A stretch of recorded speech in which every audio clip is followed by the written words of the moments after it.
একটা পুরুষ আসলে কিসে আটকায়? কেউ বলে পুরুষ আটকায় রূপে, কেউ তো বলে পুরুষ আটকায় গুণে, আবার কখনো কখনো এটাও শোনা যায় যে পুরুষ আটকায় মায়ায়। প্রশ্ন হচ্ছে আসলে পুরুষ আটকায় কিসে? এক দেশে একটা রাজা ছিল।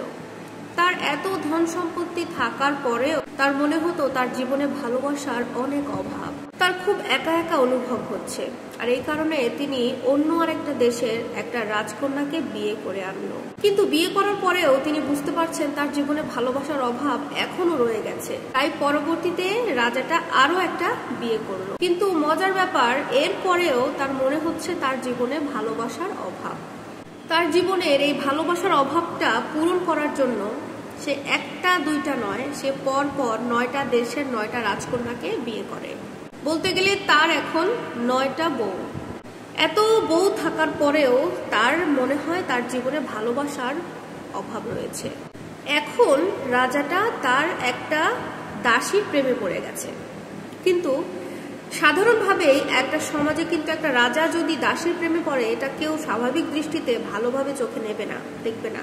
ঠিক সেভাবেই সেটাও সবাই মেনে নিচ্ছে না, রাজার সাথে দাসীর ভালোবাসাটা। আর রাজার যে 9টা বউ ছিল, তারা 9টা বউও এটা মেনে নিচ্ছে না যে দাসীর সাথে আমাদের স্বামী প্রেম করছে। তখন 9টা বউ রাজাকে একসাথে করে নিয়ে সবাই মিলে একটা রাজাকে প্রশ্ন করলো যে আমাদের মধ্যে কি পাননি আপনি, আমাদের মধ্যে কি নেই যেটার জন্য আপনি এই দাসীর সাথে প্রেম করছেন?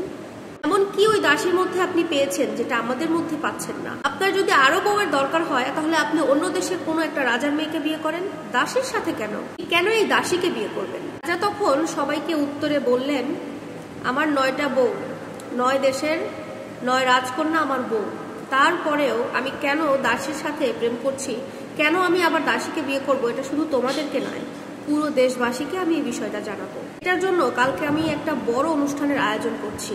ওই অনুষ্ঠানেই আমি সবাইকে প্রমাণ করে দেব আমি রাজা হয়ে কেন দাসীর প্রেমে পড়েছি। পরের দিন একটা অনেক বড় অনুষ্ঠানের আয়োজন করা হলো। অনুষ্ঠানের মধ্যে 10টা থালা রাখা ছিল। এই 10টা থালা 10 রকমের সম্পত্তি দিয়ে ভরপুর করে রাখা ছিল।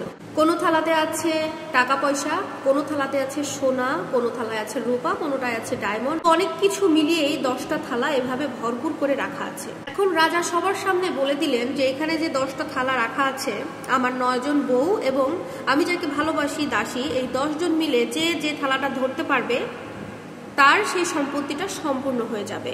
এই কথা শোনার সাথে সাথে রাজার যে 9টা বউ ছিল তারা দৌড়ে গিয়ে 9টা থালা যার যার মতো বেছে নিজের হাতে তুলে নেয়। কিন্তু সে রাজা যে দাসীকে ভালোবাসে, সেই দাসীটা চুপ করে দাঁড়িয়েছিল, সে দৌড়ে কোনো থালাটা ধরে নাই। তখন রাজা সবার সামনে দাসীকে প্রশ্ন করলো, কি ব্যাপার, ওরা 9 জন তো থালা ধরে ফেললো, তাহলে তুমি কেন দৌড়ে থালাটা নিলে না তোমার জন্য? কেন তুমি থালা ধরলে না? আমি তো বলে দিয়েছিলাম যে থালা যে ধরতে পারবে সেই থালার সম্পত্তিটা তার হয়ে যাবে।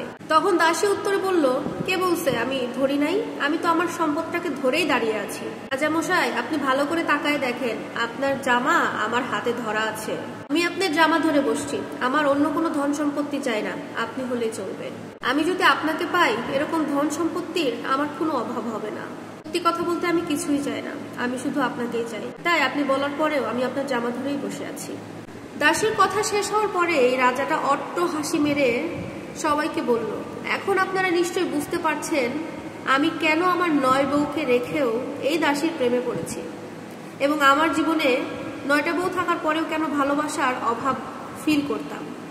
এই দাসীর প্রেমে পড়ার পরে দাসীকে যখন আমি সিদ্ধান্ত নিয়েছি বিয়ে করব, তখন থেকে বিশ্বাস করেন আমার জীবনে ভালোবাসার অভাব আমি আর অনুভব করতে পারছি না। এখন মনে হচ্ছে আমার জীবনটা পরিপূর্ণ। প্রিয় দর্শক, এই গল্পটা থেকে আপনারা কি বুঝতে পারলেন অবশ্যই কমেন্টে জানিয়ে যাবেন। আর ভিডিওটি ভালো লাগলে লাইক কমেন্ট শেয়ার করবেন। অবশ্যই এখন বুঝতে পেরেছেন পুরুষ আসলে কিসে আটকায়। আল্লাহ হাফেজ।